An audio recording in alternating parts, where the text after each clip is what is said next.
tendo uma rivalidade feminina de divas pop, prefiro muito mais a Sky Riley do que a Lady Raven lá do Armadilha, do Shyamalan. Desculpa, filha do Shyamalan. Oi, eu sou Igor Pinheiro, esse é o canal do Enlatado e hoje eu vou falar do filme de terror Sorria 2. Hello? Sky! What? No, no, no, get away from me! What? What is it? Get away from me! Louis?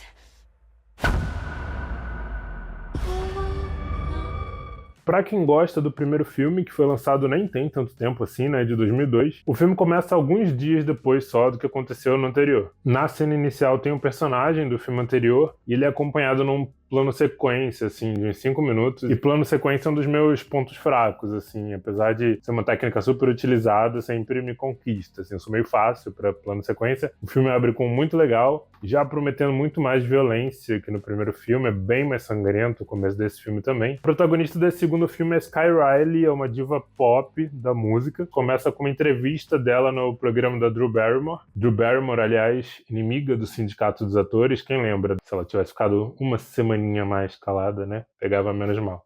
E a gente tá vendo essa entrevista de ângulos da câmera, né, do programa, para depois passar para o que seria a câmera do filme, e aí é como se a gente estivesse entrando de vez na cabeça da protagonista, e ela é a protagonista, assim, direta do filme. É ela que a gente vai acompanhar desse momento até o final. E nesse programa a gente descobre que ela tá fazendo um comeback, assim, né? Ela ficou um tempo sumida depois de sofrer um acidente de carro com o parceiro dela, que acabou tirando a vida do parceiro dela, e também ficou afastada, né, dos holofotes por conta do abuso de drogas. Então foi um período que ela ficou afastada, além do trauma do acidente, também para se cuidar. Acho um pouco fácil essa saída, né, de filme de terror, de usar abstinência de drogas para dar entrada nesse mundo de horror. Não é um uso incomum e o Sorria 2 também faz o uso disso. E aí, logo nos primeiros 15 minutos mesmo, a protagonista se vê presa nessa maldição, que, como a gente vê no primeiro filme, acompanha a pessoa, faz ela ter alucinações com essas pessoas sorrindo em volta dela, até chegar ao ponto que ela morre, controlada pela maldição, mas dando a impressão de que foi um suicídio. E a única forma de impedir que essa maldição passe para outra pessoa é se a portadora morrer de uma forma que não seja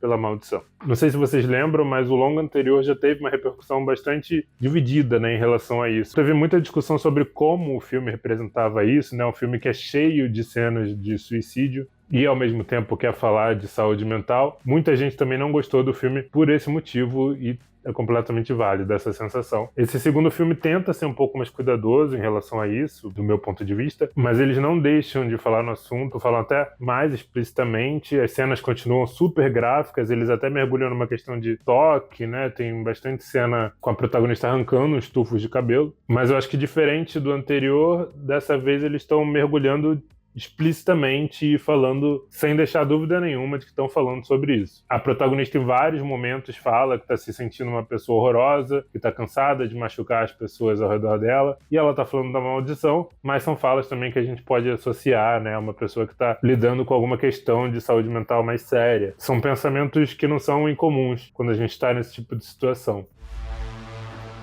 Something really crazy is happening to me. I keep seeing this face everywhere.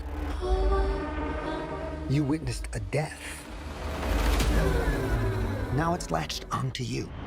Uma coisa que dá pra perceber logo de cara também é que o orçamento desse filme é muito maior. O primeiro era pra ser, na verdade, um filme de ir direto pra streaming, mas ele fez sucesso em algumas sessões teste e acabaram lançando no cinema. E esse segundo com mais dinheiro, com a temática de diva pop, tá sempre explorando essa coisa do palco, shows grandiosos, explorando bem a cidade. E isso fica nítido. Uma das minhas cenas favoritas tem a protagonista fugindo dos bailarinos dela dentro do próprio apartamento, assim. Então são cerca de 8 pessoas, assim, perseguindo ela com aquele sorriso horroroso. Tem uma coisa de coreografia, carregam ela, uma cena ótima do filme. O visual do primeiro filme já era muito bonito, aqui então é mais ainda. A direção continua nas mãos do Parker Finn, que também dirigiu um curta, que deu origem, né, ao primeiro filme, que é muito legal também, tem disponível online. E ele cria uma atmosfera muito boa de terror, assim, nos 3 filmes. O sorriso é super marcante quando aparece, né? A gente já associa ao filme, é uma marca muito forte de identidade para filmes de terror, a gente sabe que isso funciona muito. Ele também tem uma direção super ágil, tem umas cenas que ele resolve muito rápido. Por exemplo, tem uma cena que a protagonista está saindo do táxi, vê uma ligação no celular e entra num bar. E isso tudo acontece super rápido, assim, em menos de 10 segundos a gente tem essa tomada rápido que já dá várias informações pra gente. Gosto também de como ele apresenta os personagens em algumas situações ou falas pequenas, sem ser muito expositivo nem didático, mas temos repetições que me incomodam um pouco. Depois da primeira morte, por exemplo, ele corta para uma tomada da cidade de cabeça para baixo, né? Então agora o mundo da protagonista tá de cabeça para baixo. Só que ele repete esse tipo de tomada várias vezes ao longo do filme, com a cidade, com o apartamento, e acaba ficando um pouco cansativo, porque eu já entendi o que você quer falar nas 15 primeiras vezes. E tem muito jumpscare, que apesar de ser muito bem construído, né, e bem feito, segue um padrão meio clássico ali, né, do susto com um efeito sonoro gritante que ajuda ao espectador a dar um pulinho enquanto está assistindo. Outra coisa que me incomoda um pouco é a duração. O primeiro filme também sofre disso, esse segundo filme tem quase 2 horas e 10 de duração, e ali no meio tem umas cenas, 2 ou 3 cenas, que querem causar o mesmo impacto, querem contar a mesma coisa. A protagonista é a Naomi Scott, fez o Aladdin, fez o último remake das Panteras. Ela tá sensacional, tanto nas cenas em que ela tem que brilhar como diva pop, quanto nas cenas de terror. Tem uma cena específica quando eles vão voltar para o momento do acidente que eu mencionei, que ela dá uns gritos e uns choros desesperados, assim, que são incríveis. Ela tá super convincente, nova Scream Queen fácil. Aliás, criando uma rivalidade feminina de divas pop, eu prefiro muito mais a Sky Riley do que a Lady Raven lá do Armadilha, do Shyamalan. Desculpa, filha do Shyamalan. E falando da atuação, também tem outra personagem que eu gosto muito no filme, que é a mãe da protagonista, interpretada pela Rosemary DeWitt, que é uma ótima atriz e faz o papel daquela mãe que largou tudo para cuidar da carreira da filha, que é uma história que a gente também costuma escutar, né, no caso dessas super estrelas, e acaba se revelando uma pessoa super manipuladora, né, que não consegue mais ter um olhar humano, assim, em relação ao que a filha é.